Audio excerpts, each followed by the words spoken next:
जी अस्सलाम वालेकुम। हो सकता है कि नेक्स्ट वीक आपकी क्लासेस जो है फिजिकली रिज्यूम हो जाए। जो मौजूदा टाइम टेबल था बेटा, ये ऑनलाइन का टाइम टेबल है। जो फिजिकल क्लासेस होंगी उसका टाइम टेबल इंशाल्लाह 2 से 3 दिन में हम आपसे शेयर कर देंगे।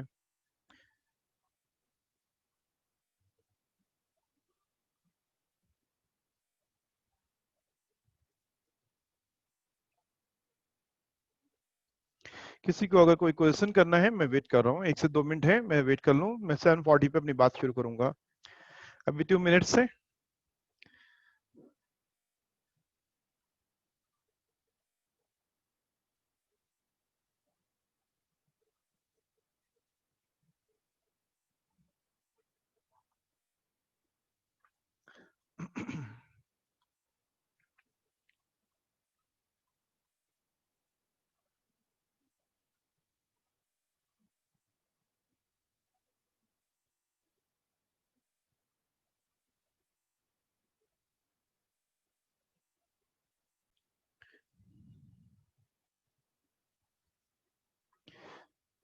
यस।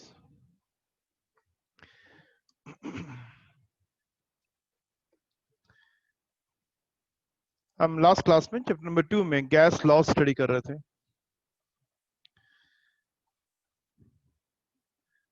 आज सेकंड गैस लॉ है। It is called Charles law.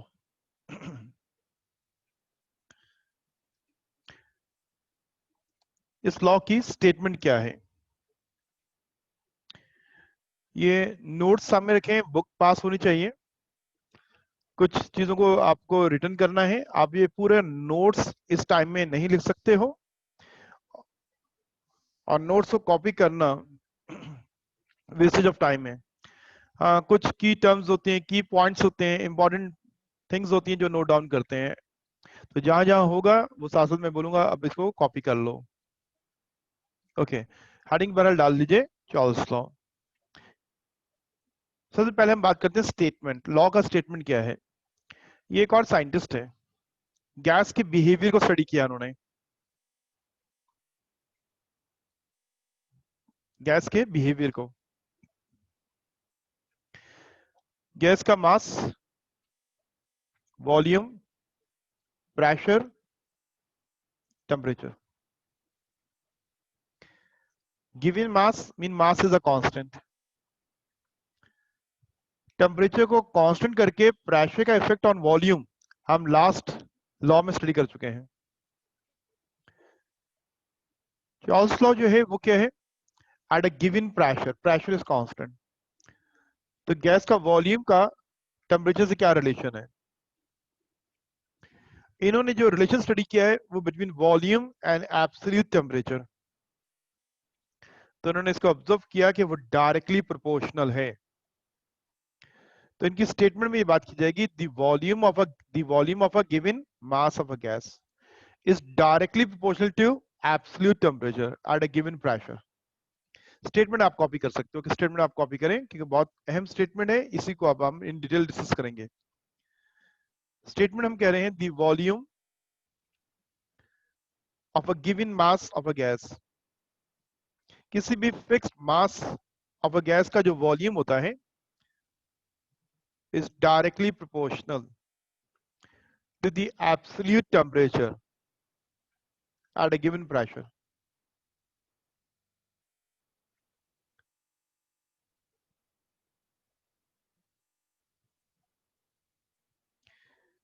is directly proportional to the absolute temperature at a given pressure। अमूमन कभी मैं क्लास करता हूँ कंटिन्यू, तो एक स्टूडेंट के मैसेज आया था, सर आपकी आवाज़ नहीं आ रही है। तो बेटा मेरे एंड से कोई प्रॉब्लम नहीं है, मेरा माइक भी ऑन है। तो आप अपने एंड से चेक किया करें हमेशा। मुझसे सवाल करने से बेहतर है कि आप खुद फाइंड आउट करें आपको आवाज़ क्यों नहीं आ रही है।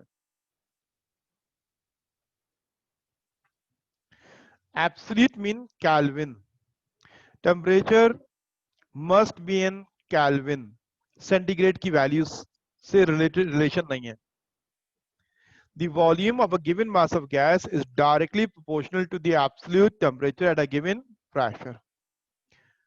Absolute temperature, temperature must be in kelvin. अभी हम इसको वेरीफाई करेंगे, प्रूव करेंगे कि अगर सेंटीग्रेड में वैल्यूज लें तो फिर लॉ एप्लीकेबल क्यों नहीं है।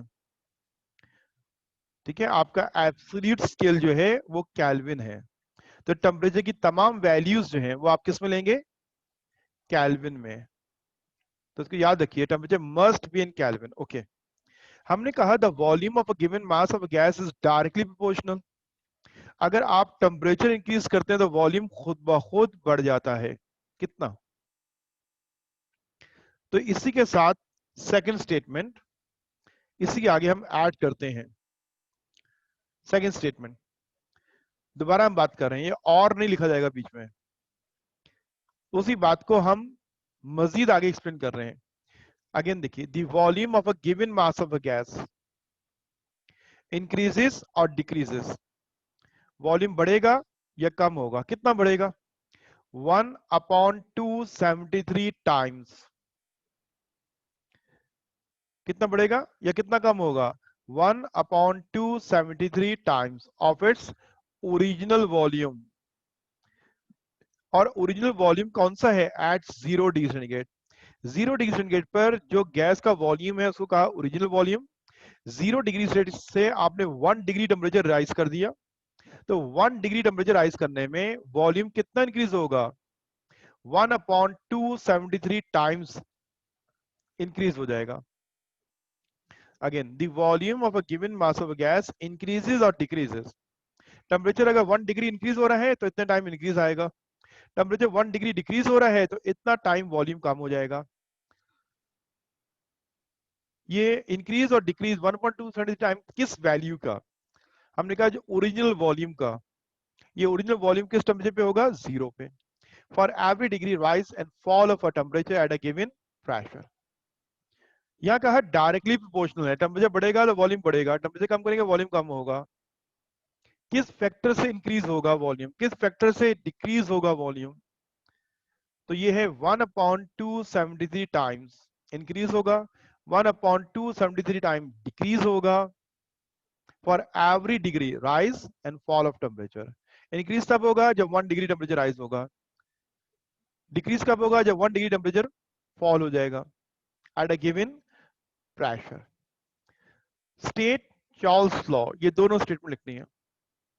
पहली वाली तो बहुत ही आसान है, बॉयस लॉ जैसा है, the volume of a given mass of a gas, वहां था इनवर्सली, या क्या directly proportional to the absolute temperature at a given pressure. इस स्टेटमेंट का मैथमेटिकल रिप्रेजेंटेशन क्या होगा? हम इसको मैथमेटिकली रिप्रेजेंट करते हैं। मैथमेटिकल रिप्रेजेंटेशन की हेडिंग डालिए, लॉ को मैथमेटिकली रिप्रेजेंट करेंगे।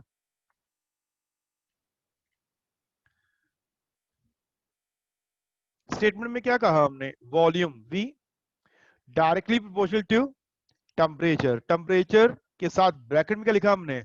Absolute values kelvin. Volume is directly proportional to absolute temperature, is directly proportional to absolute temperature. ये मैथमेटिकल रिप्रेजेंटेशन है। साइन ऑफ प्रोपोर्शनलिटी को खत्म करते हैं तो इज इक्वल टू पुट करते हैं और इक्वेशन कांस्टेंट पुट करते हैं। तो यहाँ कांस्टेंट क्या ले रहे हैं हम? के। के इज अ कांस्टेंट। इक्वेशन क्या होगी? v इज इक्वल टू के टी। ये t यहाँ मल्टीप्लाई हो रहा है राइट साइड पे, लेफ्ट पे जाके डिवाइड होगा, तो इक्वेशन क्या होगा? v upon t is always constant. किसी भी गैस का वॉल्यूम टू टेम्परेचर का रेशियो कांस्टेंट रहता है। टेम्परेचर को आपने इंक्रीज कर दिया तो वॉल्यूम भी इंक्रीज होगा, इंक्रीज टेम्परेचर और वॉल्यूम का रेशियो वही कांस्टेंट आएगा।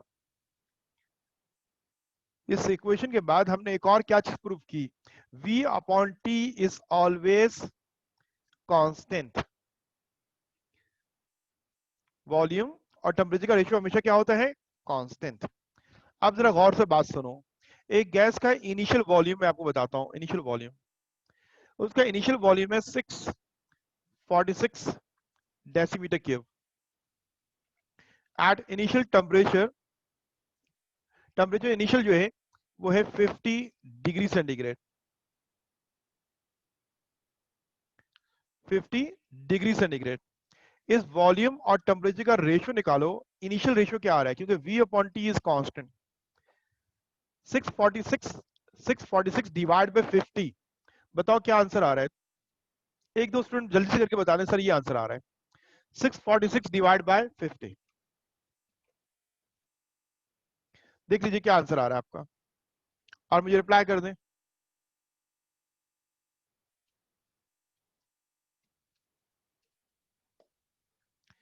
Yes student is solve, is good. आपने बताया मुझे सिर्फ आंसर आ रहा है 12.92। एक स्टूडेंट 29 लिख दिया, जल्दी से लिख दिया वो गलती से। 12.92 आपका आंसर आ रहा है ना। मैं भी लिख देता हूं इसको, आपने भी बताया 12.92 सर इसका आंसर आ रहा है। जब आपने रेशियो निकाला तो रेशियो आ रही है 12.92। ओके, अब हमने कहा कि टेम्परेचर जो है वो हमने इंक्रीज कर दिया। कितना कर दिया, 100 डिग्री सेंटीग्रेड कर दिया। तो वॉल्यूम ऑफ द गैस जो है वो हो गया है 746 DMQ। अब चेंज टेम्परेचर और वॉल्यूम की बात करें, क्या करना है, V अपॉन टी करना है, T अपॉन V नहीं करना, ये फॉर्मूला है V अपॉन टी। अगेन इस वॉल्यूम को टेम्परेचर से डिवाइड कीजिए, 746 डिवाइड बाय 100, 746 डिवाइड बाय 100 करें, क्या आंसर आ रहा है, दोबारा देखिए फौरन जल्दी से।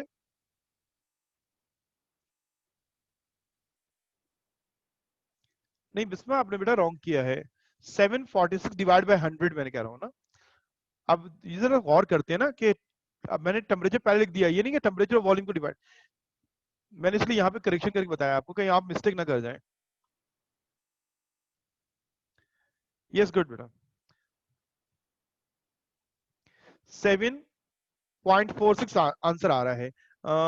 इरसा बेटा वेट करो, आप जो सवाल कर रहे हैं वेट करो, मैं वही चीज आपको समझाना चाह रहा हूँ। मेरी बात सुनो, पढ़ाने का अंदाज क्या होता है, कोई क्वेश्चन पुट कर देना या एक असाइनमेंट दे देना और उसके अंदर मिस्टेक को हाईलाइट करते हुए चीज को समझ आना। ठीक है, जो मैं कह रहा हूं, जो मेरी इंस्ट्रक्शन उसको आप फॉलो कर रहे हैं। अब उसके बाद हम आएंगे कि की पॉइंट क्या है, समझना क्या था इसके अंदर। ओके, आपने जब डिवाइड किया तो आपका आंसर आ रहा है 7.46 आंसर आ रहा है, ये आंसर आ रहा है। लॉ क्या कह रहा है कि V upon T is always constant, V upon T is always constant. मैंने आपको वैल्यू दे दी, इनिशियल का रेशियो आ रहा है 12.92, फाइनल का रेशियो आ रहा है 7.46, ये तो कांस्टेंट नहीं आ रहा है। लॉ ये कहता है, ये लॉ है कि वॉल्यूम और टेम्परेचर का जब भी रेशियो निकालोगे वो सेम आंसर होंगे दोनों।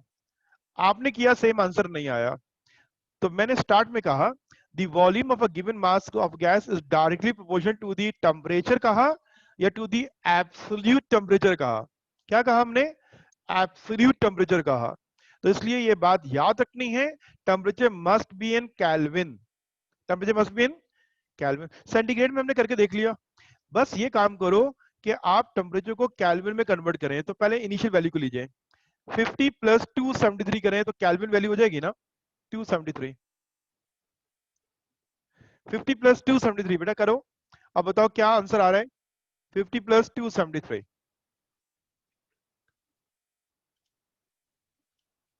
323, क्या आंसर आ रहा है 323। अब दोबारा रेशियो निकालें, V और T का दोबारा रेशियो निकालें, मुझे बताएं क्या आंसर आएगा। यस, V अपॉन T का दोबारा रेशियो निकालें और बताएं क्या आंसर आएगा।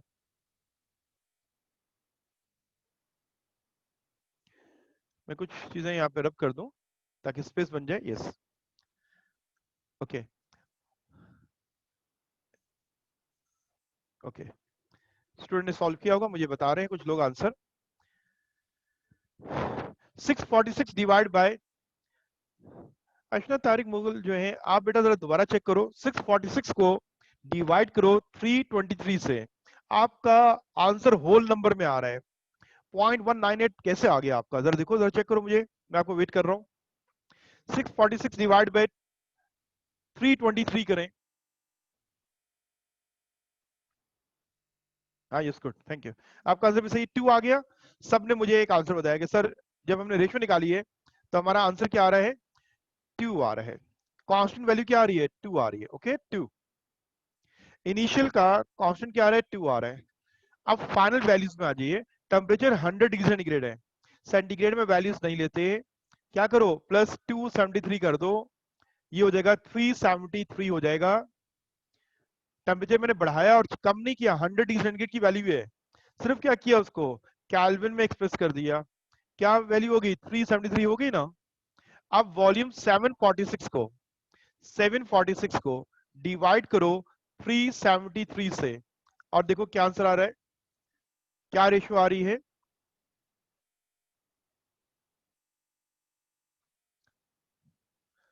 2 आंसर आ रहा है। तो आपको अब ये बात समझ में आ गई मेरी कि V upon T is always constant, is always constant. तो ये कब कांस्टेंट होगा, ये लॉ कब एप्लीकेबल होगा, तो ये बात अब भूलने नहीं है और उसकी स्टूपिड मिस्टेक नहीं करनी है कि सेंटीग्रेड में वैल्यू लेकर न्यूमेरिकल सॉल्व कर लो, तो भाई वो रॉन्ग होगा।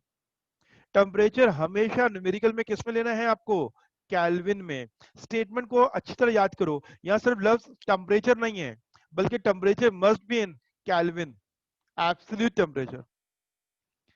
इसलिए मैंने थोड़ी प्रैक्टिस करवा दी आपको कि अब ये बात साइंस याद रखोगे कि टेम्परेचर जो है वो किस में लेंगे हम, केल्विन में लेंगे।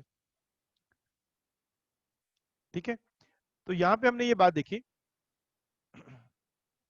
V upon T is equal to K. मैंने आपको वैल्यूज देके प्रूफ करवा दिया कि V अपॉन टी हमेशा कांस्टेंट रहता है, लेकिन यहाँ पे की पॉइंट क्या था कि temperature must be in kelvin. Okay, अब इसकी स्टेटमेंट लिख लीजिए, ये जो एक मैथमेटिकल एक्सप्रेशन का स्टेटमेंट क्या है, the ratio of volume of a given mass of a gas to its absolute temperature is always constant at a constant pressure. इसको कॉपी करें, मैथमेटिकल रिप्रेजेंटेशन में हमने एक इक्वेशन ड्राइव किया, V upon T is constant. क्या meaning हुई, क्या statement बनी इसकी, the ratio of volume of a given mass of a gas to its absolute temperature is always constant at a constant pressure.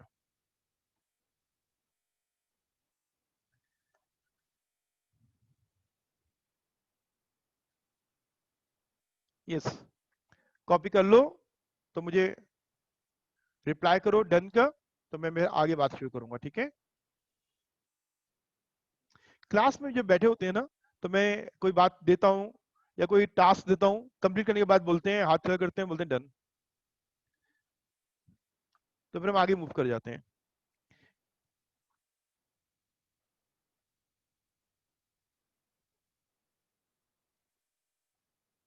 Okay बेटा, ये यहां तक हम बात को समझ चुके हैं, अब हम आगे बढ़ेंगे। ठीक है, अब हम आगे बात करते हैं।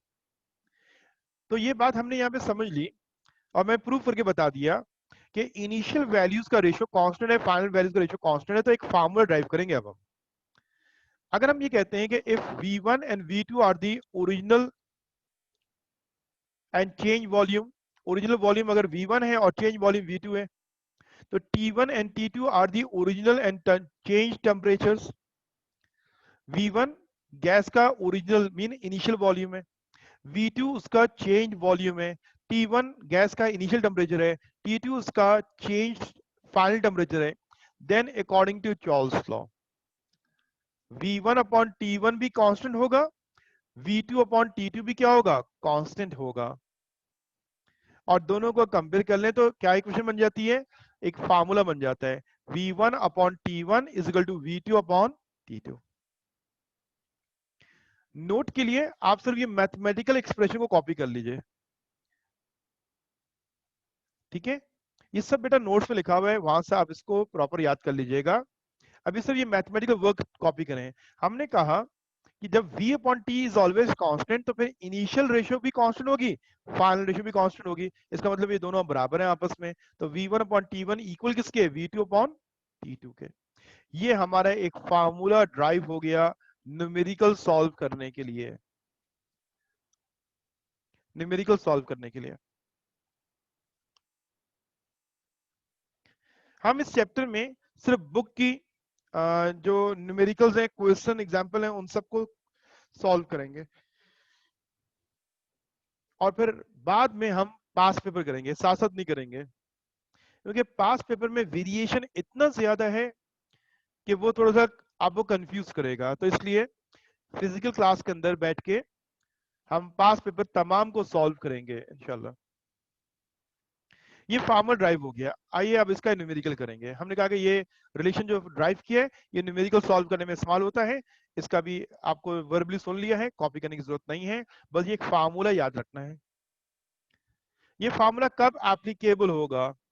जब किसी गैस का वॉल्यूम चेंज होता है due to the change in temperature and pressure is constant, pressure is constant, तब ये फॉर्मूला अप्लाई करते हैं।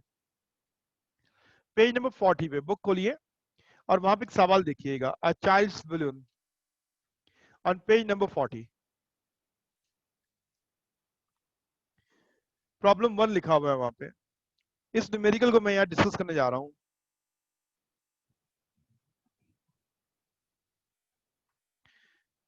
सवाल मैं यहाँ पे कॉपी कर देता हूं। वहां ये सवाल गिवन है, a child's balloon has a volume of 3.80 dm cube. एक बलून का ये वॉल्यूम है when the temperature is 35 degree centigrade. 35 degree centigrade अमूमन दोपहर में टेम्परेचर होता है हमारे यहाँ। 35 डिग्री सेंटीग्रेड पर आपको बताया जा रहा है कि एक बलून में जो गैस फिल्ड है तो उसका वॉल्यूम 3.80 है। तो ये एक गैस की इनिशियल वैल्यूज कहलाएंगे ना। गैस का इनिशियल वॉल्यूम V1 और ये उसका initial temperature T1। If the balloon is put into a refrigerator, refrigerator जो होता है ना उसका टेम्परेचर 5 डिग्री होता है। अगर उस बलून को हम रेफ्रिजरेटर में प्लेस कर दें जहां टेम्परेचर 5 होगा, 35 नहीं होगा, तो फाइनल टेम्परेचर आपने क्या कर दिया गैस का? T2, 5 कर दिया। तो बताओ व्हाट इज द वॉल्यूम? उसका वॉल्यूम V2, फिर वॉल्यूम क्या होगा? 5 डिग्री सेंटीग्रेड पे वॉल्यूम क्या होगा? और अज्यूम करो कि प्रेशर जो है वो कांस्टेंट है, प्रेशर जो है वो कांस्टेंट है, is always equal to atmospheric pressure, वो बराबर है एटमॉस्फेरिक प्रेशर, मीन कांस्टेंट है वो, प्रेशर को कोई चेंज नहीं कर रहे आप। अब इस सवाल का डेटा लीजिएगा, हम डेटा बनाते हैं इसका। सबसे पहले इनिशियल टेम्परेचर की बात करते हैं। इनिशियल टेम्परेचर जो है T1 कितना दिया हुआ है? 35, सॉरी 39 लिखा हुआ है, इसको इसी करेक्शन कर लें। मे बी इसकी वजह से कुछ आगे न्यूमेरिकल मिस्टेक हो जाए, इसी करेक्शन कर लें। 35 कर लें, 35 डिग्री सेंटीग्रेड वहां लिखा हुआ है, ये हम करेक्शन करेंगे। 35 डिग्री सेंटीग्रेड है, 35 प्लस 273। आपको मैंने कहा था ना temperature must be in kelvin, temperature given क्या होगा? वो तो सेंटीग्रेड में होगा। आपको याद रखना है कि टेम्परेचर को केल्विन में कन्वर्ट करना है। 273 ऐड कर लो, क्या आंसर आ रहा है? 308 केल्विन। यस, मैंने आगे वैल्यू से लिखी है, बस यहाँ पे एक छोटी सी मिस्टेक हुई है हमसे कि हमने इसको 39 लिख दिया यहाँ पे। 35 डिग्री के टेम्परेचर है इनिशियल, 273 ऐड करके आपने इनिशियल टेम्परेचर को केल्विन में कन्वर्ट कर दिया। Now initial volume is V1 और इनिशियल वॉल्यूम कितना है? 3.80 dm cube, decimetre cube. Final temperature कितना है? इस T2 और वो है 5 डिग्री सेंटीग्रेड। 273 ऐड कर लो, इस 278 kelvin. Final volume V2 find out करना है। डेटा मुकम्मल हो गया। अब according to the Charles law, V1 upon T1 is equal to V2 upon T2। आपको इसमें क्या कैलकुलेट करना है? आपको V2 कैलकुलेट करना है। T2 यहाँ पे राइट पे डिवाइड हो रहा है, तो लेफ्ट पे जाके क्या होगा? मल्टीप्लाई होगा। V1 से क्या होगा? मल्टीप्लाई। तो V2 कैलकुलेट करना हो तो फार्मूला क्या हो जाएगा? V1 multiply by T2 divide by T1। बहुत सिंपल सी मैथमेटिकल एक्सप्रेशन है। इसमें मैंने वैल्यू पुट कर दी है, V2 की वैल्यू कैलकुलेट करनी है। तो V1 कितना है? 3.80, देख रहे हैं ना? V1 की वैल्यू, V1 की जगह उसकी वैल्यू 3.80, ये लिखा हुआ 3.80। T2 is the final temperature 278. T1 is 308. एक दफा दोबारा न्यूमेरिकल खुद सॉल्व कर लीजिएगा। जल्दी में कुछ लोग मिस्टेक करते हैं, तो इसलिए एहतियात से इसको दोबारा सॉल्व कीजिएगा। कैलकुलेट करो, देखो क्या आंसर आ रहा है। अब ये मल्टीप्लिकेशन और डिवीजन को इतना मुश्किल काम तो नहीं है, आपका आंसर यही आ रहा होगा। क्या आंसर आ रहा है? 3.42 DMQ। इस गैस का फाइनल वॉल्यूम 3.42 DMQ। ये बुक का एक सॉल्व न्यूमेरिकल है जो मैंने आपको समझा दिया, और इस फार्मूले का कोई भी न्यूमेरिकल इस चैप्टर के एंड में नहीं दिया हुआ। एक्सरसाइज के अंदर कोई न्यूमेरिकल नहीं है, बस ये एक वाइड एग्जांपल है जिससे आपको टॉपिक को समझना है और एग्जाम में जो क्वेश्चन आएगा उनको अटेम्प्ट करना है। हम तो कोचिंग के अंदर आपको प्रिपेयर करते हैं कि क्वेश्चन एग्जाम जो आता है वो कैसे अटेम्प्ट किया जाता है। तो पास पेपर में कह रहा हूं हम बाद में करेंगे। इस टॉपिक के इस फार्मूला इतना आसान है कि इसके पास पेपर में न्यूमेरिकल एक आधी ही न्यूमेरिकल है। 30 इयर्स की बात कर रहा हूं। ओके, आगे मूव करो। अब क्या होगा? जैसे बॉयल्स लॉ पढ़ा था, अगर तवज्जो से लास्ट लेक्चर को रिवाइज करके आए हो क्लास के अंदर तो आपको पता होगा बॉयल्स लॉ की स्टेटमेंट, उसका मैथमेटिकल रिप्रेजेंटेशन, उसका न्यूमेरिकल, और न्यूमेरिकल के बाद क्या था? Graphical representation. तो यहां भी हम क्या बात करेंगे?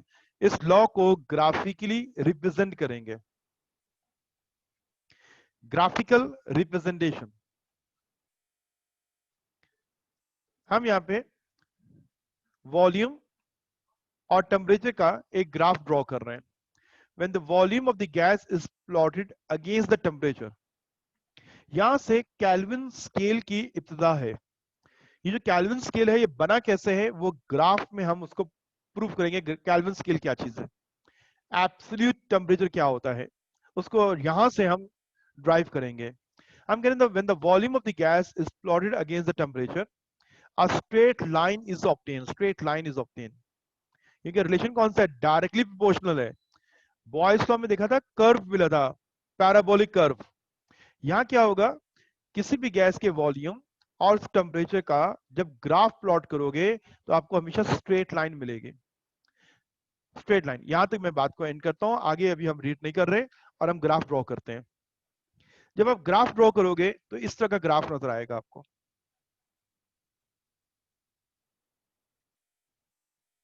ग्राफ में कुछ समझ में आ रहा है? क्या क्या चीज शो हो रही है इसके अंदर? मैं अपने पेन से लिख के दिखाता हूं आपको, ठीक है? ओके, वेट करो। देखिए हमें क्या कहा गया कि किसी भी गैस का वॉल्यूम और टेम्परेचर का ग्राफ ड्रॉ करें। एक्स एक्सिस का लॉन्ग क्या लेंगे हम? Temperature of the gas. Y axis पे क्या लेंगे हम? उस गैस का वॉल्यूम लेंगे। ओके, तो ये जो टेम्परेचर पॉइंट है, ये इनिशियल पॉइंट जो है, यहाँ 0 डिग्री सेंटीग्रेड टेम्परेचर है और फिर टेम्परेचर इंक्रीज हो रहा है, और यहाँ वॉल्यूम भी 0 है और वॉल्यूम क्या हो रहा है? वाई एक्सिस पे इंक्रीज हो रहा है। जब भी आप ग्राफ ड्रॉ करोगे तो आपको स्ट्रेट लाइन मिलेगी। एट 0 डिग्री सेंटीग्रेड गैस का ये वॉल्यूम है, ये गैस का वॉल्यूम है। 0 डिग्री सेंटीग्रेड पे वॉल्यूम 0 नहीं होता है। टेम्परेचर का 0 होना, जैसे हम जाते हैं अगर आप नॉर्दर्न एरियाज में मरी जाते हैं विंटर में, तो वहां टेम्परेचर 0 से माइनस में भी होता है, वहां की एयर जो है उसका वॉल्यूम वैनिश नहीं हो जाता है। तो हमने ये कहा कि 0 डिग्री सेंटीग्रेड पे गैस का ये वॉल्यूम है। टेम्परेचर आपने बढ़ाया, टेम्परेचर यहाँ ये कर दिया, टेम्परेचर जो भी वैल्यू है, तो उस वक्त वॉल्यूम की ये वैल्यू होगी। टेम्परेचर आपने और बढ़ाया, वॉल्यूम और बढ़ गया। टेम्परेचर आप एक्स एक्सिस अलोंग इंक्रीज कर रहे हैं, ये इंक्रीज कर रहे हैं, तो वॉल्यूम की वैल्यू क्या हो रही है? यहां से बढ़ के इतनी होगी और फिर और बढ़ गई।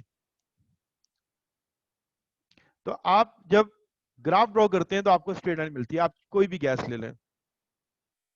अब मैं अपने इस ग्राफ के अंदर बात करता हूं। ग्राफ को एक्सप्लेन करना है तो आप इस स्ट्रेट लाइन का एक पॉइंट मार्क करोगे इनिशियल और एक पॉइंट मार्क करोगे फाइनल। ये प्रूव करने के लिए कि V is directly proportional to absolute temperature. इस इनिशियल पॉइंट का टेम्परेचर कितना है? इस इनिशियल पॉइंट से एक परपेंडिकुलर ड्रॉ कीजिए। क्या आ रहा है? 100। तो उस वक्त गैस का ये वॉल्यूम है, ये इनिशियल टेम्परेचर है T1 और ये वॉल्यूम क्या है? V1। इस फाइनल पॉइंट से परपेंडिकुलर ड्रॉ कीजिए तो आपके पास T2 आ जाएगा। तो देखो T2 is more than T1, उसकी वैल्यू 100 से ज्यादा है, मोर देन 200 है, 250 है। तो वॉल्यूम अपने इनिशियल से क्या हो रहा है, रिमेन सेम है, वॉल्यूम डिक्रीज हो गया या इंक्रीज हो गया। तो आप परपेंडिकुलर y एक्सिस पे लीजिए तो ये V2 हो जाएगा। आप देखो क्या हो रहा है, जब टेम्परेचर इंक्रीज हुआ तो वॉल्यूम भी क्या हो गया है, इंक्रीज। ये इसका ग्राफिकल रिप्रेजेंटेशन हो गया लॉ का। ये स्ट्रेट लाइन है, हमने एक्सपेरिमेंट से ये ग्राफ ड्रॉ किया, एक गैस के वॉल्यूम को डिफरेंट टेम्परेचर पे ऑब्जर्व किया और डेटा पुट किया तो ये स्ट्रेट लाइन बन गई। अगर मैं वॉल्यूम को, अगर मैं टेम्परेचर को डिक्रीज करूंगा तो वॉल्यूम कम होना शुरू होगा। टेम्परेचर 300 से 200 करूंगा तो वॉल्यूम कम हो जाएगा। 200 से 100 करूंगा वॉल्यूम और कम हो जाएगा। 100 से 0 करूंगा तो वॉल्यूम यहाँ आ जाएगा। 0 से -100 करूंगा वॉल्यूम और कम हो जाएगा। मैं टेम्परेचर कम करता जाऊं तो वॉल्यूम कम होना शुरू हो जाएगा। इसी ग्राफ के अंदर हमने स्ट्रेट लाइन को एक्स्ट्रा प्लॉट कर दिया। ये स्ट्रेट लाइन है, इस स्ट्रेट लाइन को हम एक्स्ट्रा प्लॉट करते हैं। जब एक्स्ट्रा प्लॉट करते हैं तो ये डॉटेड लाइन जो है ये एक्स्ट्रा प्लॉट किया जा रहा है, ये मालूम करने के लिए कि टेम्परेचर कम करने से वॉल्यूम कम हो रहा होगा तो किस टेम्परेचर पे जाके वॉल्यूम 0 हो जाएगा। ये थ्योरेटिकल वैल्यू है। ये जो ब्लैक कलर की लाइन जो है ये एक्सपेरिमेंटल वैल्यू है। डॉटेड लाइन जो मैंने बनाई है यहाँ पे ब्लू कलर की, ये मैंने इसी लाइन को एक्स्ट्रा प्लॉट करके ये मालूम करने जा रहा हूं कि टेम्परेचर एक्सिस पे ये कहाँ आके इंटरसेप्ट करती है। वो टेम्परेचर की वैल्यू मालूम करनी है, वो क्या वैल्यू टेम्परेचर की, जहां पे गैस का वॉल्यूम क्या आ जाएगा, 0। टेम्परेचर की कौन सी वैल्यू पे गैस का वॉल्यूम आ जाएगा, 0। तो ये यहां पे हम लिखा है, if the straight this straight line is extra plotted it will be seen that it intercepts the temperature axis at minus 273.16 degree centigrade. ये मैंने मार्क कर दिया यहाँ पे, कहाँ इंटरसेप्ट हो रहा है उसको मार्क किया। क्या वैल्यू इसकी, हम अप्रॉक्स 273 कहते हैं। अप्रॉक्स एक्चुअल वैल्यू क्या है, माइनस 273.16 डिग्री सेंटीग्रेड। तो हमने ये मालूम किया कि ये वो टेम्परेचर की वैल्यू है जहां गैस का वॉल्यूम क्या होगा, वॉल्यूम इज 0। यहां पे वॉल्यूम क्या है, 0। -273 पे वॉल्यूम आके 0 मीन मैटर जो है वो वैनिश हो जाएगा। वॉल्यूम 0 मीन मैटर खत्म, स्पेस ऑक्यूपाई नहीं कर रहा, खत्म। इस पॉइंट को हमने कहा कि ये एब्सोल्यूट पॉइंट है जहां से मैटर की वजूद आता है।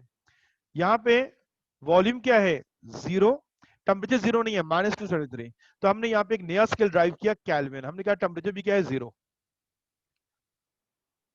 अब ये 0 सेंटीग्रेड में वैल्यू 0 तो नहीं है, इसको हमने एक नया स्केल का नाम दिया है, केल्विन। इस पॉइंट को हम कहते हैं एब्सोल्यूट 0, जहां पे गैस का वॉल्यूम आके 0 हो रहा है।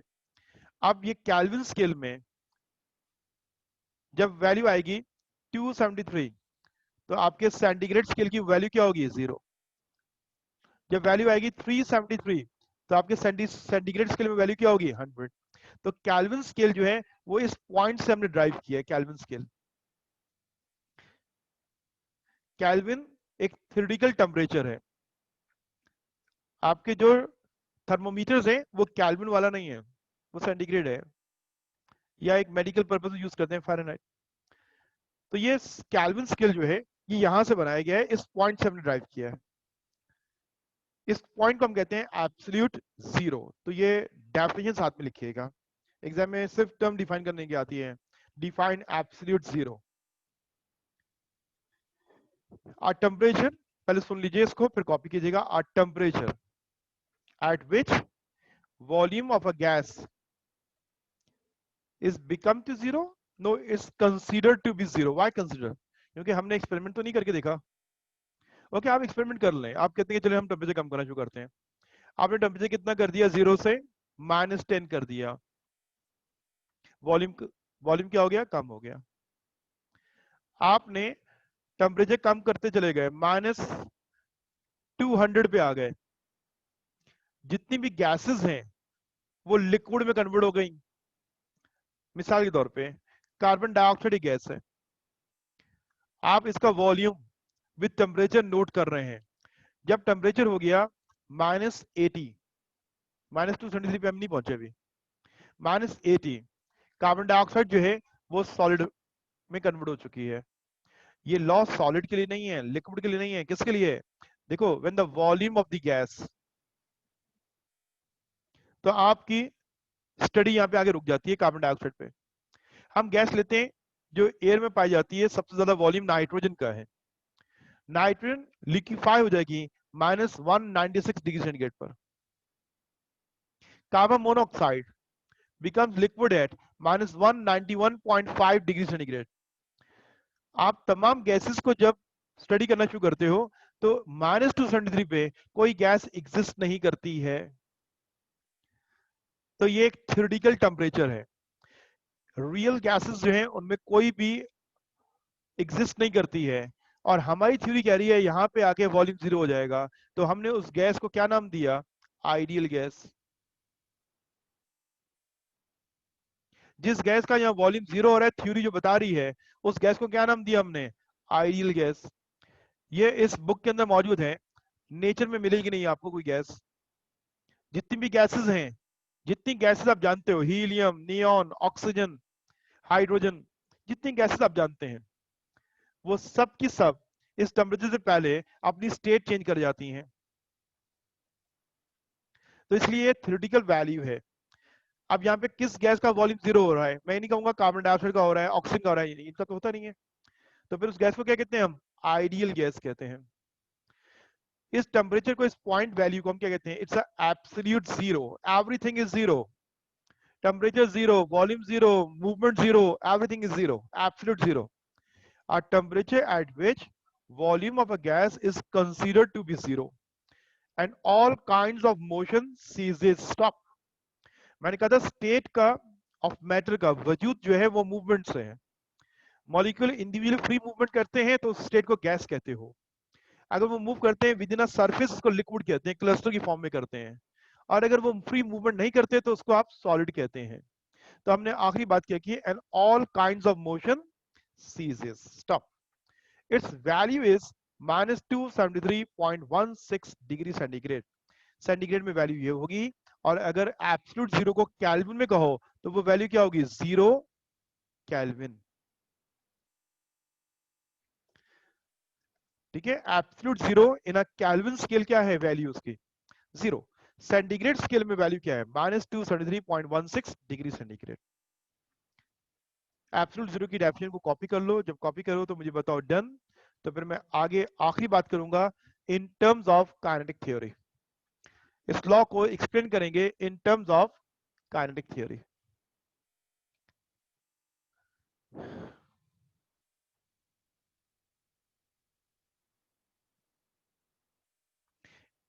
मेरे लेक्चर के बाद बेटा आपने जाके क्या नाम है पढ़ना है, बुक में से, नोट्स में से, और इसकी लर्निंग करनी है। ठीक है, आगे हम बात करें। ओके, ये एब्सोल्यूट जीरो नोट्स में भी लिखा हुआ है, लेकिन ज़रा लेक्चर में आप इन्वॉल्व रहें तो इसके साथ साथ कुछ कॉपी कर रहे होते हैं ना। ओके, अब बेटा अपने बुक खोलिएगा, क्योंकि बुक में आपको मैंने कहा था हाइलाइटर ले लीजिएगा ना।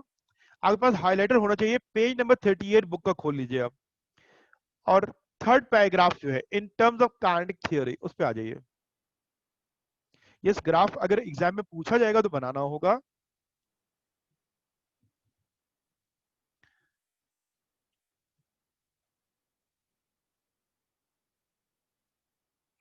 पेज नंबर 38 पे आ जाइए। मैंने कहा था इस चैप्टर का एक बहुत कॉमन सा क्वेश्चन है in terms of kinetic theory. In terms of kinetic theory, page number 38 पे आ जाइए। थर्ड पैराग्राफ में लिखा हुआ है in terms of kinetic theory, Charles law can be explained as follows. नजर आया आप लोगों को? मैं उसको रिटर्न आपसे शेयर करूंगा। ठीक है, यहाँ पे इन टर्म्स ऑफ काइनेटिक थ्योरी आप उसको हाईलाइट करोगे। वो पूरा पैराग्राफ हाईलाइट करना है। कहां पे? पेज नंबर 38 का लास्ट पैराग्राफ देखो।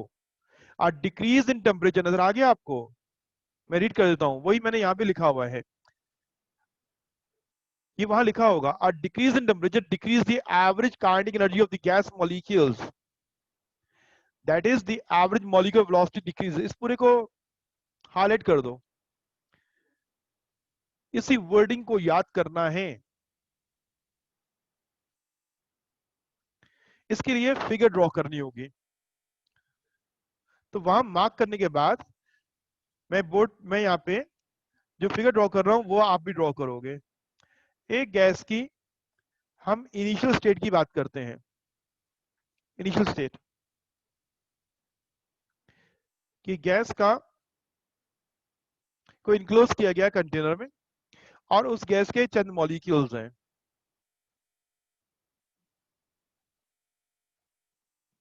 7 मॉलिक्यूल्स।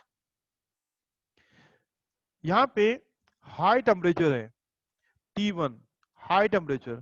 तो मैं एरोस को कह रहा हूं ये फ्लेम है, टेम्परेचर बहुत ज्यादा है, और प्रेशर जो है इसको कांस्टेंट रखा हुआ है, तो उसको मैं P कह रहा हूं। अंदर गैस का एक गिवन मास है, तो इस टेम्परेचर पे गैस का ऑक्युपाइड वॉल्यूम जो है उसको मैं V1 कह रहा हूं। ये इनिशियल स्टेट है गैस की,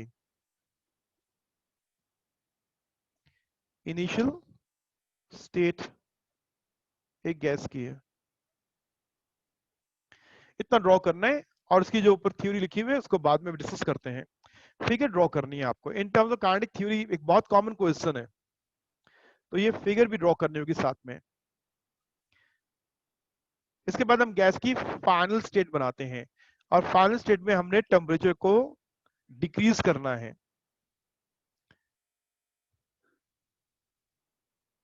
T2 is a low temperature, आपने टेम्परेचर कम कर दिया। ये मैं गैस की फाइनल स्टेट बना रहा हूं। पिस्टन डाउनवर्ड आया हुआ है, गैस का ऑक्युपाइड वॉल्यूम कम हो गया है, प्रेशर वही कांस्टेंट है P। अंदर गैस का अमाउंट कम नहीं कर दिया, कितने मॉलिक्यूल्स है? 7। मास कांस्टेंट है M, लेकिन occupied volume of the gas जो है वो देखें वो लेस हो गया है, इसको V2 कह रहे हैं। पहली इनिशियल स्टेट है और ये इसकी फाइनल स्टेट है।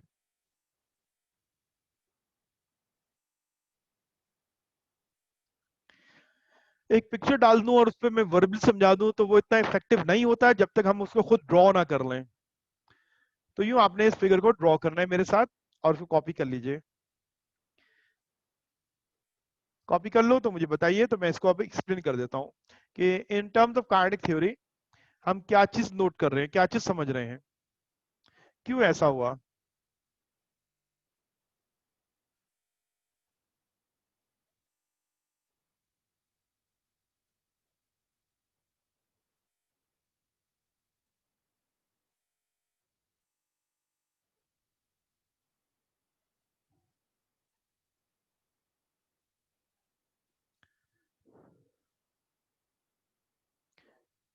यस, मैं वेट कर रहा हूँ, कुछ और स्टूडेंट भी मुझे आंसर कर दें, रिप्लाई कर दें डन, तो फिर मैं आगे बात करता हूँ।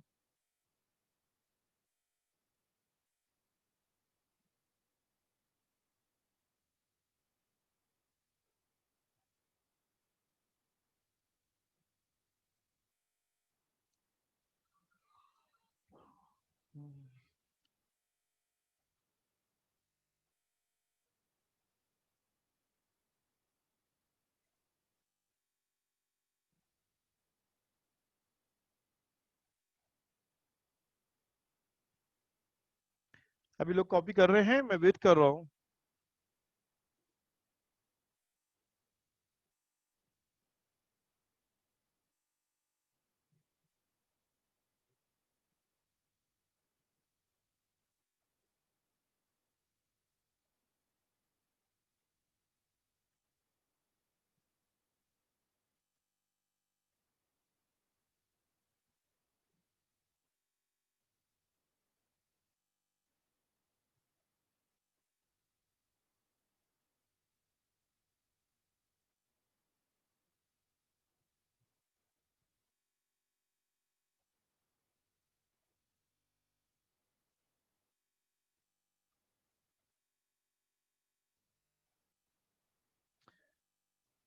मैं आपके रिप्लाई का वेट कर रहा हूँ। यस, एक और स्टूडेंट ने कह दिया मुझे, एक और स्टूडेंट और भी बता दे कि हो गया कॉपी, तो फिर हम इसको मैं एक्सप्लेन कर देता हूँ इस बात को। अभी तो फिगर ड्रॉ किया हमने ना।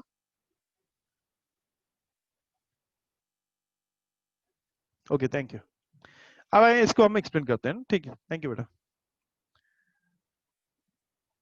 ठीक है बेटा, अब गौर से बात को सुनिएगा।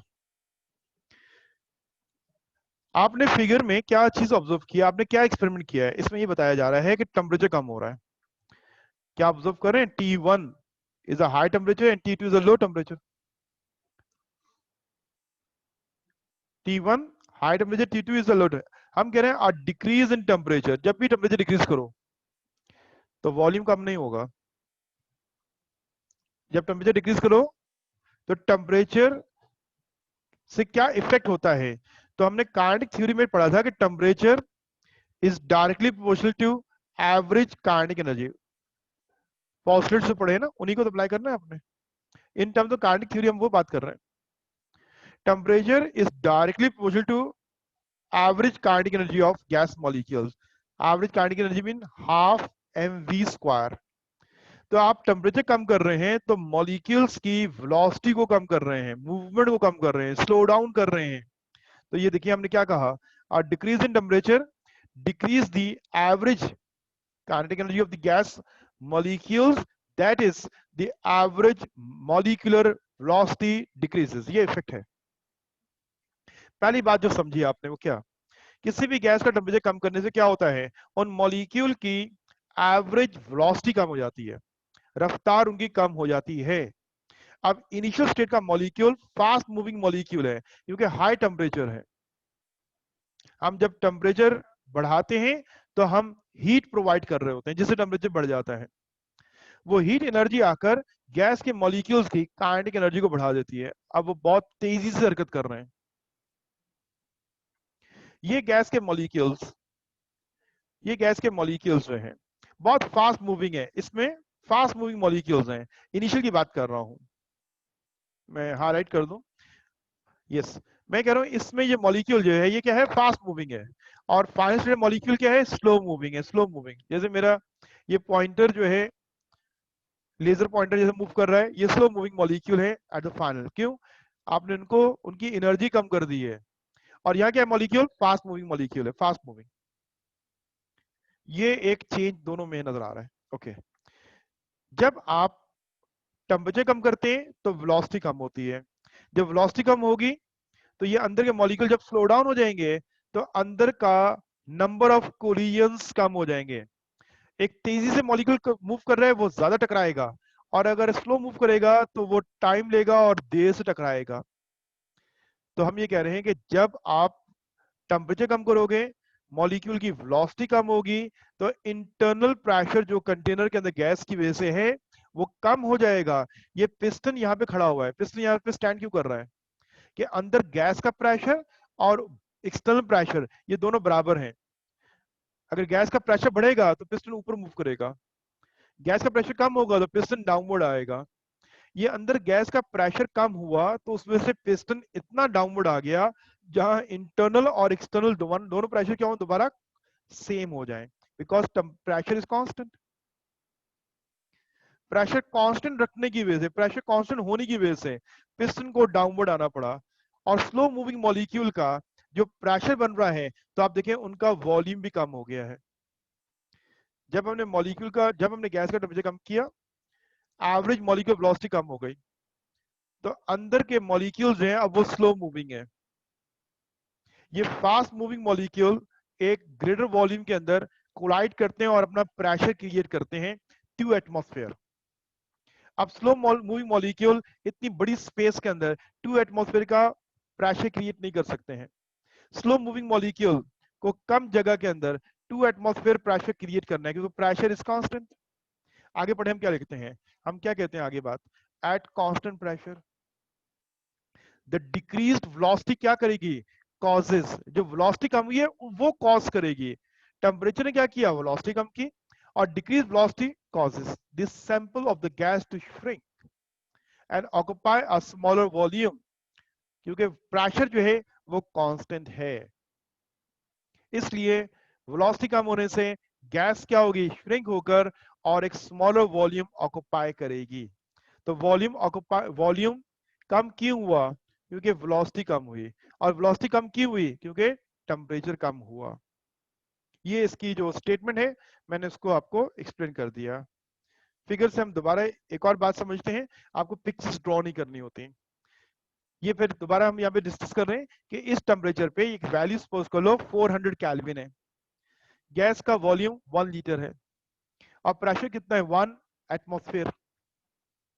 नॉर्मल प्रेशर जो होता है ना वो एटमॉस्फेरिक होता है, हम वेट डालते हैं तो प्रेशर को और बढ़ा देते हैं। अंदर गैस का मास कांस्टेंट है। इस टेम्परेचर पे गैस का ये ऑक्यूपाइड वॉल्यूम है। ये हाई टेम्परेचर है तो यहाँ पे मॉलिक्यूल बहुत फास्ट मूविंग है 1 लीटर वॉल्यूम के अंदर, और उनका अंदर प्रेशर कितना बना हुआ है 1 एटमॉस्फेयर बना हुआ है। अब हमने क्या किया, हमने टेम्परेचर को 400 से 200 कर दिया। जब टेम्परेचर कम किया तो अंदर जो मॉलिक्यूल्स हैं उनकी मूवमेंट स्लो डाउन हो गई है। वो स्लो मूविंग मॉलिक्यूल गैस को श्रिंक कर दिया उन्होंने, और क्या वॉल्यूम ले लिया 0.5 लीटर वॉल्यूम कर दिया। अब 0.5 लीटर में स्लो मूविंग मॉलिक्यूल का जो प्रेशर है वो 1 एटमॉस्फेयर है, और फास्ट मूविंग मॉलिक्यूल का जो प्रेशर इन 1 लीटर है वो भी कितना है 1 एटमॉस्फेयर। तो प्रेशर दोनों में क्या है कांस्टेंट। तो ये है in terms of kinetic theory. आइए अब थर्ड लॉ के ऊपर हेडिंग डालिएगा, एवोगैड्रोस लॉ। इस लॉ का स्टेटमेंट है, इसकी इतनी डिटेल नहीं है, कोई ग्राफ नहीं बनाना आपको। यस, हेडिंग डालिएगा एवोगैड्रोस लॉ स्टेटमेंट। जल्दी से हेडिंग डालिए और फिर स्टेटमेंट लिखें इसकी। Is the third gas law, Avogadro's law. Heading डालो स्टेटमेंट। स्टेटमेंट, ये इसकी स्टेटमेंट है। Under similar condition of temperature and pressure, अब इफेक्ट ऑन द वॉल्यूम जो है हम दोबारा स्टडी कर रहे हैं एक और अंदाज है। Temperature and pressure are constant under similar condition of temperature and pressure. Equal volume of all gases contain same number of molecules. Temperature और प्रेशर का कांस्टेंट है, अगर मुख्तलिफ गैसेस के वॉल्यूम बराबर है तो उनमें मॉलिक्यूल की तादाद बराबर होगी।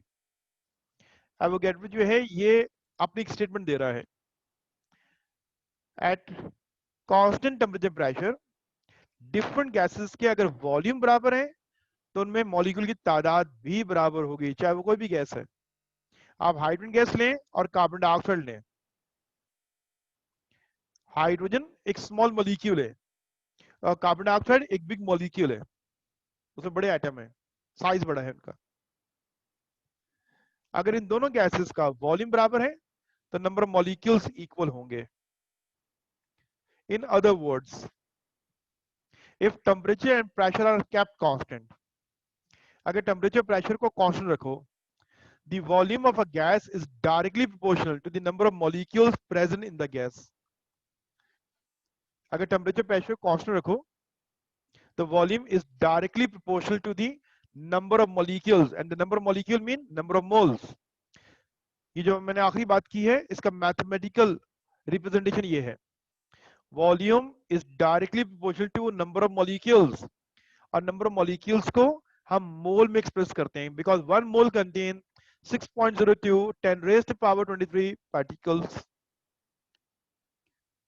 The volume is directly proportional to number of moles when temperature and pressure both are constant. यहाँ पे ये एक फार्मूला बेटा मैंने यहाँ लिख दिया है, इसका न्यूमेरिकल एसेट कभी एग्जाम में नहीं आया, इसी स्टेटमेंट से हमने ये फार्मूला ड्राइव किया है। V1 upon N1 is equal to V2 upon N2। ये हमारे सिलेबस में नहीं है, इसके न्यूमेरिकल्स नहीं है। मैंने एक फिगर यहाँ पे बेटा शेयर किया आपसे, इसको देखिएगा ताकि ऊपर स्टेटमेंट्स जो है वो हमें समझ में आ जाए। एवोगैड्रोस लॉ का स्टेटमेंट ही एग्जाम में आता है, कोई ग्राफ नहीं आता, कोई न्यूमेरिकल नहीं आता, कोई इसका क्या नाम है in terms of kinetic theory नहीं आती है। ये दो स्टेटमेंट को बहुत सिंपल सी है और ये इसका मैथमेटिकल एक्सप्रेशन है। आप ये देखो, मैंने 3 गैसेस बलून में ली हुई हैं। फर्स्ट बलून में कौन सी गैस है? 1 मोल हाइड्रोजन। सेकंड बलून में कौन है? 1 मोल ऑक्सीजन। थर्ड बलून में कौन है? 1 मोल ऑफ कार्बन डाइऑक्साइड। आप देखो एसटीपी तीनों के लिए कह रहे हैं। एसटीपी पे 1 मोल ऑफ हाइड्रोजन का volume 22.4 litre, standard temperature pressure पे 1 मोल ऑक्सीजन का volume 22.4 litre. Standard temperature pressure पे टेम्परेचर प्रेशर सिमिलर रखना है तीनों गैसेस का, at same temperature pressure, at under similar condition of temperature and pressure. तीनों gases का टेम्परेचर प्रेशर हमने सेम रखा है क्योंकि टेम्परेचर प्रेशर से वॉल्यूम इफेक्टेड है। टेम्परेचर बढ़ाओगे तो वॉल्यूम बढ़ेगा, प्रेशर चेंज करोगे वॉल्यूम चेंज हो जाएगा। ये दो लॉ अभी पिछले पढ़े हुए हमने कहा टेम्परेचर प्रेशर को कांस्टेंट कर दो। तो डिफरेंट गैस के अगर वॉल्यूम बराबर है तो आप देखिए उनके अंदर इन तीनों के वॉल्यूम यार नजर आ रहे हैं सेम। अब उन तीनों बलून के अंदर गैस के जो मॉलिक्यूल्स हैं उनकी तादाद बराबर है। पहले कार्बन डाइऑक्साइड देखो, it is a carbon dioxide, green colour is carbon, red colour oxygen atom. तो ये CO2 का मॉलिक्यूल बनाया। 1 2 3 4 5 6 7 शो किए। ऑक्सीजन का एसटीपी पे वॉल्यूम 22.4 है, तो इसके मॉलिक्यूल भी उतने ही जितने कार्बन डाइऑक्साइड के। कितने मॉलिक्यूल हैं? 1 2 3 4 5 6 7 शो किए उन्होंने। हाइड्रोजन का स्मॉल मॉलिक्यूल है, लेकिन वॉल्यूम 22.4 इन दोनों गैसेस के बराबर है, इसलिए ऑक्सीजन के मॉलिक्यूल की तादाद भी इन दोनों के बराबर होगी। Equal volume of all gases contain same number of molecules. अगर वॉल्यूम बराबर है तो उनमें मॉलिक्यूल की तादाद भी क्या होगी? इक्वल होगी। ये स्टेटमेंट है। अगर मैं वॉल्यूम को बढ़ाऊंगा, आगे हम क्या बात कर रहे हैं? हम ये कह रहे हैं 1 मोल ऑफ गैस का वॉल्यूम 22.4 लीटर होता है एट एसटीपी। अगर मैं मॉलिक्यूल्स डबल कर दूं, 2 मोल कर दूं, तब भी वॉल्यूम ये रहेगा? नो। फिर वॉल्यूम कितना हो जाएगा? 44.8 लीटर। तो इससे क्या मालूम हुआ कि volume is directly proportional to number of moles. ये हमारी अदर वर्ड्स में क्या लिखा हुआ है? If temperature and pressure kept constant, the volume of the gas is directly proportional to the number of molecules present in the gas. ये हम बात कर रहे हैं, is directly proportional to the number of molecule present in the gas। ठीक है, इस experiment में, बलून के एक्सपेरिमेंट में हमने क्या चीज ऑब्जर्व की? At the same temperature and pressure, last में मैंने यहाँ पे रिटर्न दिया हुआ है, at the same temperature pressure balloons of equal volume have equal number of molecules regardless of which gas they contain। Carbon dioxide हो, oxygen हो, hydrogen हो, इथेन हो, अमोनिया हो, कोई भी गैस, उससे इससे कोई ताल्लुक नहीं है। नेचर ऑफ द गैस से कोई ताल्लुक नहीं है, साइज ऑफ द मॉलिक्यूल से कोई ताल्लुक नहीं है। अगर वॉल्यूम बराबर है तो उनमें नंबर ऑफ मॉलिक्यूल्स भी क्या होंगे? सेम होंगे। ये 3 लॉ हमने स्टडी कर लिए। अब हमारा नेक्स्ट टॉपिक है जनरल गैस इक्वेशन, जो आप जानते हो PV is equal to nRT, उसका डेरिवेशन करना है। ये मेरे साथ कॉपी करेंगे आप। जनरल गैस इक्वेशन, आप तैयार हो जाएंगे कॉपी करने के लिए, रिटर्न वर्क करना है आपको। ये एक बहुत कॉमन सा डेरिवेशन है जो बहुत कॉमन है, फार्मर ड्राइव करेंगे और इसके न्यूमेरिकल भी एग्जाम में आते हैं। देखिए, general gas equation is also called ideal gas equation. इसको कहते हैं कंबाइंड गैस लॉस। ये 3 लॉ पढ़े, boils law, Charles law and Avogadro's law, तीनों को कंबाइन करेंगे। ठीक है, आज हमारा बहुत ज्यादा कंटेंट है पढ़ने का, तो वो जैसे बैठे रहे। General gas equation, okay. Equation of state derive कैसे होती है? Boyle's law, Charles law and Avogadro's law. हम कह रहे हैं may be combined to give a general relation between the volume, pressure and the number of moles of the gas. अगर हम तीनों लॉ को कंबाइन कर दें, volume, pressure and number of moles of the gas, एक general relation हमारा बनेगा। ठीक है, पहला लॉ आपने जो पढ़ा उसकी हम बात करते हैं। First law according to Boyle's law, ये पढ़ चुके हैं हम लोग। वहां का हमारा लर्निंग क्या था कि V is inversely proportional to pressure when T is constant। Volume pressure के इनवर्सली होता है, ये बात यहां पढ़ ली हमने। ये कैसे ऑब्जर्व किया कि प्रेशर के वो इनवर्सली है, टेम्परेचर को कांस्टेंट रखना पड़ा तभी जाके ऑब्जर्व हुई ये बात। अगर टेम्परेचर कांस्टेंट नहीं होता तो आप नहीं बता सकते थे कि वॉल्यूम पे प्रेशर क्या इफेक्ट है। तो ये जो हमने रिलेशन पढ़ा है, V is inversely proportional to pressure, इसको कहते हैं बॉयल्स लॉ। ये कॉपी कर लिया, अकॉर्डिंग टू बॉयल्स लॉ। आगे अकॉर्डिंग टू चार्ल्स लॉ, यही गैस का वॉल्यूम टेम्परेचर के इनवर्सली नहीं है बल्कि टेम्परेचर की क्या है, डायरेक्टली प्रोपोर्शनल। कैसे ऑब्जर्व किया था कि वो डायरेक्टली है, प्रेशर को कांस्टेंट रखना पड़ा था, तो ये बात ऑब्जर्व हो गई थी हमें। इस रिलेशन को स्टडी करने के लिए आपको प्रेशर ऑफ द गैस को कांस्टेंट करना पड़ा। तो अभी आज ही हमने पढ़ा है कि volume is directly proportional to absolute temperature. इसको भी कॉपी कर लें। जो तीनों लॉज हमने स्टडी किए हैं, अब उनको हम कंबाइन करके एक कंबाइंड इक्वेशन बनाने जा रहे हैं, जिसे कहते हैं जनरल गैस इक्वेशन। इससे पहले अभी हम एंड कर रहे थे Avogadro's law. So according to Avogadro's law हमने ये बात स्टडी की कि volume of the gas is directly proportional to the number of moles. ये एब्सोल्यूट का बेटा वर्ड यहां से काट दीजिए। असल में आपको स्लाइड को कॉपी पेस्ट करके दोबारा लिखना होता है ना, तो इसलिए ये चीज आ जाती है, तो इसको काट दीजिए। एब्सोल्यूट नहीं है, वो टेम्परेचर के लिए था। मैंने उसी को लेकर जब दोबारा कॉपी किया होगा तो ये यहाँ से रब करना रह गया होगा, तो ये आप इसको काट दीजिए, ये इसमें नहीं है। Okay, volume is directly proportional to number of moles. ये बात कैसे ऑब्जर्व हुई कि वॉल्यूम नंबर मोल के डायरेक्टली प्रोपोर्शनल है, तो आपको प्रेशर और टेम्परेचर को कांस्टेंट किया तब बात आपके सामने ये आई है। क्योंकि प्रेशर टेम्परेचर वॉल्यूम को इफेक्ट करता है। अगर कांस्टेंट नहीं रखोगे तो चेंज किसकी वजह से आ रहा है, नंबर ऑफ मोल से कितना आ रहा है, प्रेशर से कितना आ रहा है, टेम्परेचर से कितना आ रहा है, तो ये कंफ्यूज होगा। तो आपने इन दो फैक्टर को कांस्टेंट कर दिया, तो आपने कहा डायरेक्टली प्रोपोर्शनल है।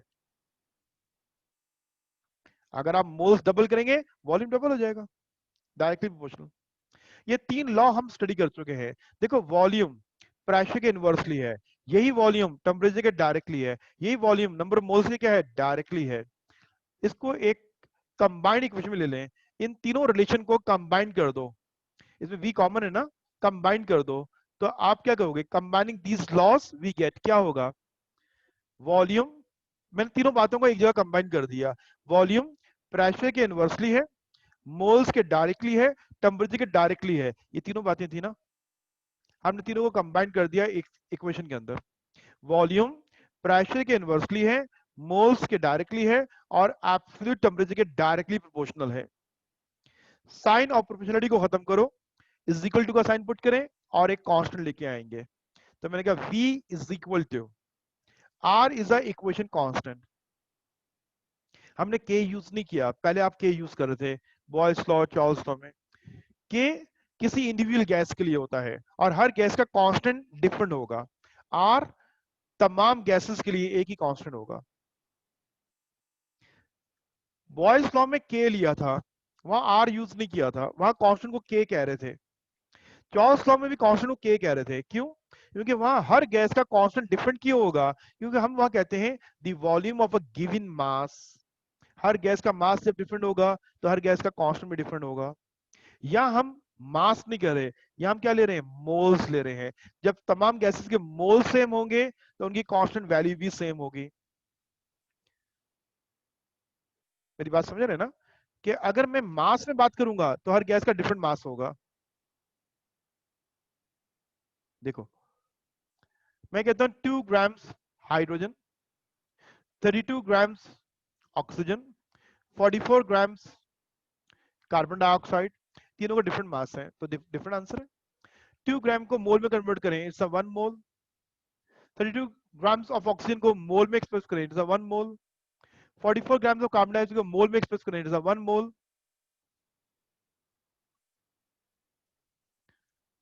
यस, इट्स अ 1 मोल। अगर मैं मोल में वैल्यू ले रहा हूं तो तीनों की सेम है, और अगर मैं मास ले रहा हूं तीनों की डिफरेंट वैल्यू है। अगर आप मास की बात कर रहे थे तो आपका कांस्टेंट के था, जो हर गैस के लिए अलग होगा, उसकी वैल्यू अलग होगी। जब हम मोल की बात करेंगे तो सबकी वैल्यू क्या आएगी, कांस्टेंट की सेम आएगी। इसको कहते हैं यूनिवर्सल गैस कांस्टेंट आर। तो इसलिए हम यहाँ पे के यूज नहीं करेंगे, बल्कि क्या यूज करेंगे, आर यूज करेंगे। R, R is a universal gas constant. ये P यहाँ पे डिवाइड हो रहा है, लेफ्ट में जाके मल्टीप्लाई करेगा, तो आपकी इक्वेशन क्या बन जाएगी, PV is equal to nRT। Chemistry में ये बहुत ही सिंपल वे में इक्वेशन ड्राइव की गई केमिस्ट्री में। फिजिक्स में आप वैल्यूज लेकर सेकेंड ईयर में दोबारा पढ़ोगे इसको, हमारे पास बहुत आसान सा इक्वेशन है। आप देखो 3 लॉ आपने पढ़े थे, तीनों का मैथमेटिकल एक्सप्रेशन लिखा, कंबाइन कर दिया, ये इक्वेशन ड्राइव हो गई। क्या बन गई, PV is equal to nRT। इसमें R कौन है, R is a constant, R is a constant and is called gas constant. और ये तमाम गैसेस के लिए सेम वैल्यू रहेगी। ओके, यहां तक कॉपी कर लो, PV is equal to nRT copy कर लिया होगा। हम ये कह रहे हैं this is known as the equation of state. ये जो इक्वेशन बनी है PV nRT is called equation of state. क्यों, सारे वेरिएबल यहाँ पे एक साथ डिस्कस हो रहे हैं। बॉयल्स लॉ में टेम्परेचर नहीं था, चार्ल्स लॉ में प्रेशर नहीं था, और एवोगाड्रोस लॉ में टेम्परेचर प्रेशर दोनों नहीं थे। इसको इक्वेशन ऑफ स्टेट क्यों कह रहे हैं, because when we specify the 4 variables, pressure, temperature, volume and number of moles, we define the state for a gas. Pressure, volume, moles, temperature, जब चारों की बात करेंगे तो फिर हम डिफाइन करते हैं the state of the gas. The above equation is known as the equation of state or ideal gas equation.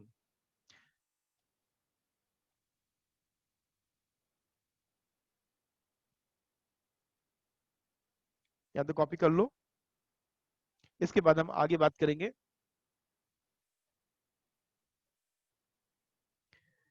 ये the PV is equal to nRT।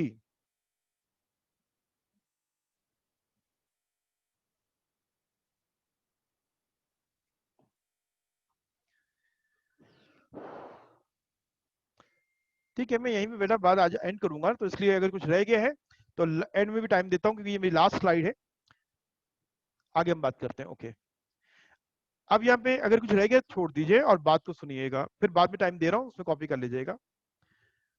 For 1 mole of gas, अगर मैं इस इक्वेशन में gas के amount को 1 मोल लूं तो n की वैल्यू 1 हो जाएगी ना। For 1 mole of gas n is 1, therefore equation is PV is equal to RT। n 1 होगा तो ये इक्वेशन क्या होगी, PV is equal to RT हो जाएगा। ये टेम्परेचर यहां मल्टीप्लाई हो रहा है, लेफ्ट पे आके डिवाइड करेगा, तो आपकी इक्वेशन क्या बनेगी, PV upon T is always constant. Product किसी भी गैस का प्रेशर और वॉल्यूम का प्रोडक्ट, जब टेम्परेचर से उसका रेशियो निकालोगे तो आंसर एक कांस्टेंट वैल्यू होगी, वो R के बराबर होगा हमेशा। PV upon T is always equal to R। अब इनिशियल वैल्यू प्रेशर क्या होगी, P1, इनिशियल वॉल्यूम क्या होगा, V1, इनिशियल टेम्परेचर क्या होगा, T1। इसका रेशियो निकालिए तो आपके पास जो आंसर आएगा वो R के इक्विवेलेंट होगा। अब गैस का टेम्परेचर और प्रेशर दोनों चेंज कर दें तो वॉल्यूम भी चेंज हो जाएगा। तो P2 V2 अपॉन T2 करें तो आंसर क्या आएगा, अगेन R ही आएगा। ये बात हम करने जा रहे हैं। If pressure changes to P1 and temperature T1, then volume of also change to V1। यहाँ पे कुछ कम लिखा गया है। अगर गैस का इनिशियल प्रेशर P1 हो, वॉल्यूम V1 हो और टेम्परेचर T1 हो, और हम उसको चेंज कर दें, तो चेंज ये वैल्यूज नहीं है, तो चेंज वैल्यू क्या होगी, P2, टेम्परेचर क्या होगा, T2, और वॉल्यूम क्या हो जाएगा, V2 हो जाएगा। ये कुछ मिस्टेक हो गया है, तो इसलिए मेरी बात को सुन लो कि अगर प्रेशर को, किसी भी गैस के प्रेशर को अगर हम P प्रेशर को चेंज करके P1 कर दें और टेम्परेचर T को चेंज करके T1 कर दें, तो उसका वॉल्यूम चेंज होकर क्या हो जाएगा, V1 हो जाएगा। हमने इनिशियली 1 बात नहीं करें, हम करें इनिशियल P है, टेम्परेचर T है और वॉल्यूम क्या है, V है। अब उस P को चेंज कर दिया, P1 चेंज कर दिया, चेंज को हम P1 कह रहे हैं। टेम्परेचर T की वैल्यू उसको चेंज किया तो वो T1 खिला रहा है, तो उसका वॉल्यूम भी चेंज हो जाएगा, क्या हो जाएगा, V1 हो जाएगा। अब इस प्रेशर टेम्परेचर वॉल्यूम को फिर चेंज कर दो, तो फिर जो नेक्स्ट वैल्यूज आएंगी, तो वो प्रेशर क्या होगा, P2, टेम्परेचर क्या होगा, T2 और वॉल्यूम क्या होगा, T2। ये रेशियो क्या होगी, कांस्टेंट। पहला है P1 V1 upon T1 is equal to R। Similarly अब इनको भी चेंज कर दें तो क्या होगा, प्रेशर P2 हो चुका होगा, टेम्परेचर T2 हो गया, तो जब P और T दोनों को चेंज कर दिया तो वॉल्यूम भी चेंज हो जाएगा, वो V2 होगा, तो ये रेशियो भी क्या आएगा, R। अब फिर चेंज कर दो तो प्रेशर क्या होगा, P3, टेम्परेचर को चेंज करो T3, तो वॉल्यूम उनकी वजह से चेंज होगी, क्या होगा, V3। रेशियो क्या होगी, R इज ऑलवेज कांस्टेंट। इसलिए हम कहते हैं therefore P1 V1 upon T1 is equal to P2 V2 upon T2। इस डेरिवेशन के अंदर हमने दो फार्मूला ड्राइव किए हैं, एक फार्मूला ये है और दूसरा फार्मूला ये ड्राइव कर लिया। अगर किसी गैस का टेम्परेचर और प्रेशर दोनों चेंज करके वॉल्यूम चेंज हो जाए तो आप इस फार्मूले से कैलकुलेट करोगे, और अगर equation of the state apply करना होगा तो फिर आप ये इक्वेशन अप्लाई करोगे। सो हमने लास्ट में कहा this relationship is used to solve problems. कौन से प्रॉब्लम सॉल्व करने के लिए, कौन सा numerical, regarding changes of volume of gases due to the change in the temperature and pressure। changes of the volume of the gases calculate करनी है due to the change in temperature and pressure दोनों। volume due to the change in temperature is the Charles law, volume change due to the effect of pressure is the Boyle's law। और volume अगर temperature pressure दोनों की वजह से change हो रहा है तो फिर आप ये इक्वेशन अप्लाई करते हैं, P1 V1 upon T1 is equal to P2 V2 upon T2। इसके न्यूमेरिकल बहुत कॉमन है दोनों के, बुक में जो न्यूमेरिकल्स दिए हुए हैं तकरीबन 6 न्यूमेरिकल हैं, 3 आपकी एग्जांपल्स हैं और 3 आपके क्या नाम है एक्सरसाइज में दिए हुए हैं। इनको इंशाल्लाह हम नेक्स्ट क्लास में करेंगे बात, कल की क्लास में इंशाल्लाह बात करेंगे, कल की क्लास से यहाँ कंटिन्यू करेंगे। General gas equation, ideal gas equation जो मैंने समझाई है इतनी ही सिंपल वे में आपकी बुक में दी हुई है। मेरी क्लास अटेंड करने से पहले आप अपनी बुक खोलिएगा और page number 42, 43 and 44 in 3 pages की रीडिंग करनी है। कौन कौन सा कहा मैंने पेज रीड करना है आपको, पेज नंबर 42, 43, 44। 44 में R की वैल्यू फाइंड आउट करने के बारे में बात हो रही होगी, ठीक है। अब मैंने टाइम दे रहा हूं आपको, जो आपका रिमेनिंग है उसको कॉपी कर लो, कोई सवाल है वो सवाल कर लें, ठीक है। 5 मिनट्स तक मैं वेट कर रहा हूँ। ओके, जिसको अगर जाना है बेटा वो जा सकता है, क्लास मेरी एंड है। किसी को जाना है तो वो क्लास को लीव कर सकते हैं, और सिर्फ वही लोग रुक जाएं जिनको कुछ इसमें से रिटर्न कॉपी करना था तो वो कॉपी कर लें, या किसी का कोई सवाल है तो वो भी हैंड रेस कर सकता है, या चैट में क्वेश्चन कर सकता है ताकि मैं उसके क्वेश्चन को आंसर कर लूं।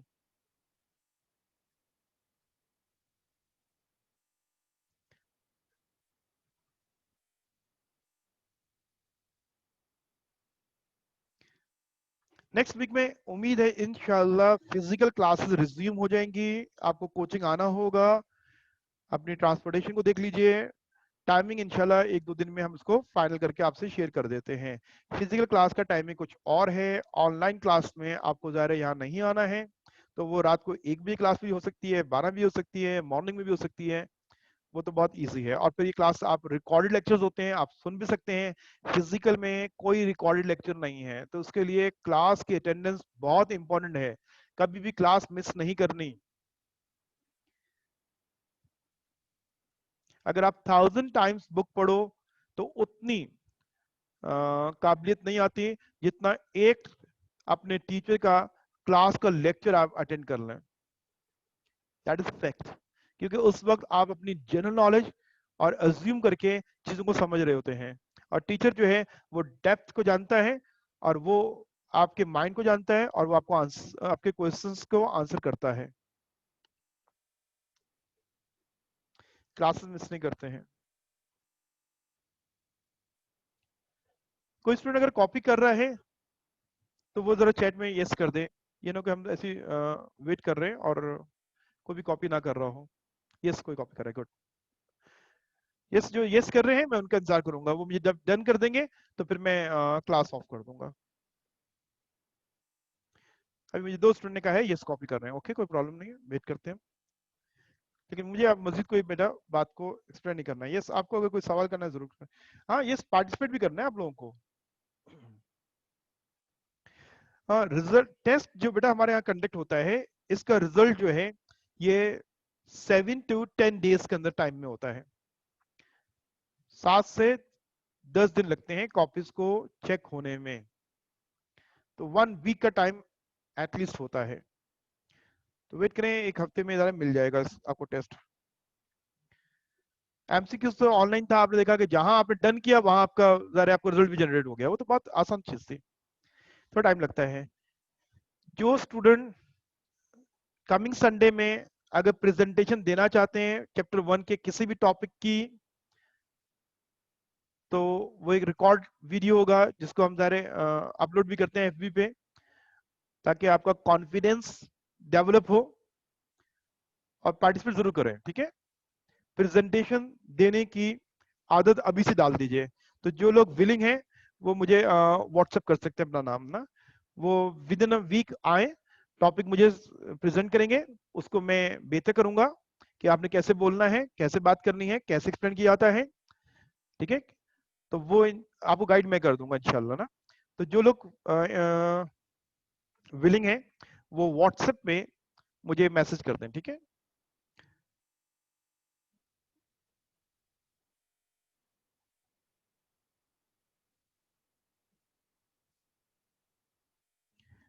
चंद स्टूडेंट के लिए मैं वेट कर रहा हूँ जिन्होंने मुझे कहा है कि वो कॉपी कर रहे हैं। यस सर, आपने कल गुड समर, मैं आपको वेट कर रहा हूँ।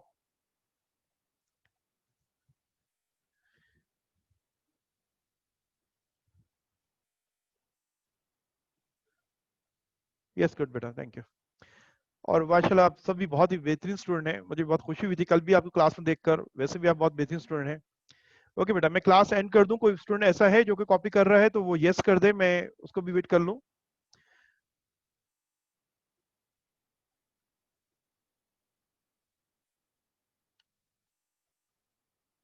No, okay. Okay, thank you बेटा, अल्लाह हाफिज।